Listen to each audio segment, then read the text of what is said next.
என்னோட work satisfy ஆகி எனக்கு எக்ஸ்ட்ரா பேமெண்ட் பண்ணின கிளைண்ட்டு தான் இவங்க. இந்த கிளைண்ட்டு மகாராஜபுரம்லேருந்து இவங்களோட வெட்டிங்க்கு நம்மக்கிட்ட மெஹந்திக்கு புக் பண்ணியிருந்தாங்க. ரெஃபரன்ஸ் பிக்சர் எதுவுமே முன்னாடியே செலக்ட் பண்ணி கொடுக்கல. ஆன் த ஸ்பாட்டில் எனக்கு செலக்ட் பண்ணி கொடுத்தது தான். இந்த தபேலா, ரிங்கு, கப்புள்ஸோட நேம் எல்லாமே கஸ்டமைஸ் பண்ணிட்டேன் நான். பேக் ஹேண்டுக்கு இதழ் முகைன்னு எழுத சொல்லி கேட்டிருந்தாங்க. ஸோ அதுவும் அவங்க கேட்ட மாதிரி பண்ணி கொடுத்தாச்சு. லெக்குக்கு இந்த சைடில் வரக்கூடிய டிசைன் ரெஃபரன்ஸ் பிக்சரில் இருக்கக்கூடியது. மிடில் வரக்கூடிய மண்டலா, ஃபிங்கர் டிசைன் எல்லாமே என்னை ஓனாகவே போட சொல்லிட்டாங்க. கெஸ்ட்டு ஹென்னாவுமே ஒரு ஆளுக்கு ஒரு ஹேண்டில் மட்டும்தான் போட்டுக்கிட்டாங்க.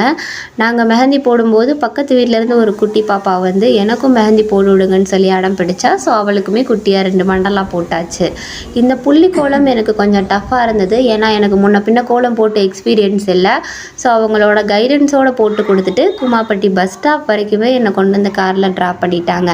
உங்களோட ஃபங்க்ஷனுக்கும் இந்த மாதிரி மெஹந்தி வச்சுக்கணுன்னா ஸ்க்ரீனில் கொடுத்துருக்குற நம்பருக்கு கான்டாக்ட் பண்ணுங்கள்.